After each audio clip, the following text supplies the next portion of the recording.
Hello, welcome to Sound and Fairy Book Reviews. As usual, I am Tina. Today I am reviewing The Claw of Craving by Joseph Sale. This is a book that came out in 2023 from Bloodbound Books. It is a horror fantasy kind of...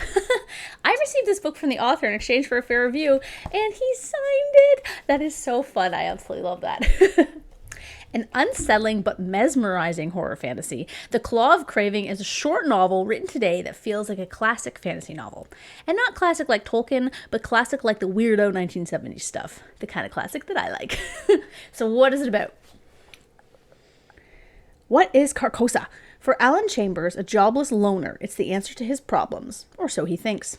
Rejected by family and friends, and soon to be homeless, Alan makes his last desperate bid to discover the truth of this miserable reality by journeying to an occult brothel, where it's said that the worthy might obtain passage to this fabled land of Carcosa.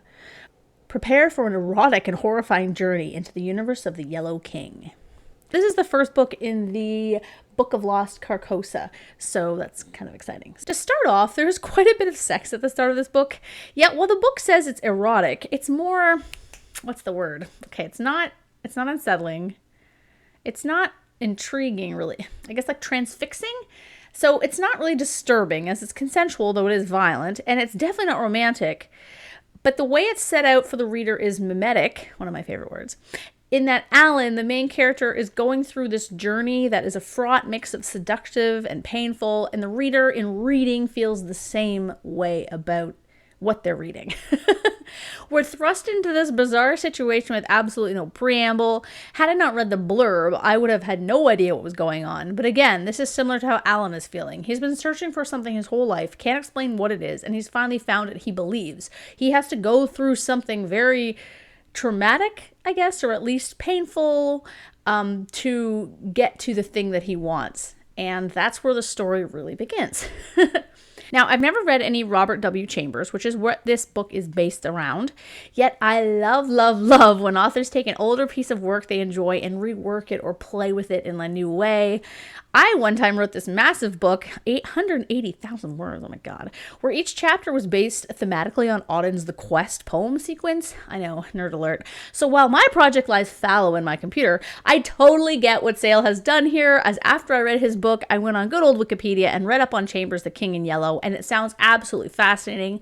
I think I had heard about it before, but I can't remember where. This is a long and rambling, my trademark way of saying I understand what Sale was doing, and it makes me enjoy the book so much more to know that history behind it. So if you have read The King in Yellow, you'll probably get a lot more out of it in that regard than I did going in. I don't think you need that, though, to understand what the story is saying or what it is doing. Anyway, the story, once you get past the initial part, grows a bit tamer. There was one other sex scene that is also mimetic in that Alan is a bit of a voyeur and essentially forces us to partake in said action with him. Sale is a master of this technique, and it's wild to read, actually. You're kind of like, oh, I feel uncomfortable, but you're like, and I can't stop reading this. There aren't too many action scenes in this novel, but when they do arrive, they are quick-paced, visceral, and easy to follow. The world building is incredibly in-depth and immersive. It's full of oddness and strange imagery, but it's not elusive in what it's trying to show.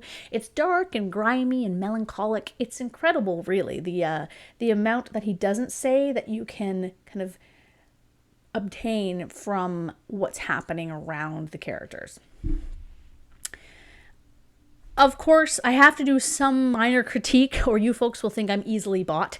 I mean, maybe I am. So I'll say that I could have used a bit more time with the characters to get to know them better. They're so busy doing things that we don't get a lot of time to really learn about them as people, about their backstory, about their past. Perhaps we're not meant to, given their loftiness as magical beings and a twist that happens at the end.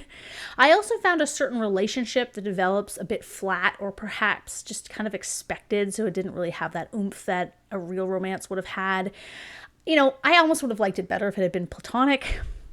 While the novel is a horror fantasy quest novel homage on the outset, there are aspects of it that really make you think.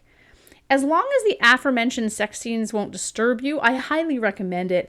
It's really, really interesting. It's trying to say a whole bunch of stuff, and, it's referencing an old work, which I think is really cool. So I definitely appreciated the gratis copy, and I think it's a really interesting book, and I think people should give it a chance if they're not too afraid. So thank you again.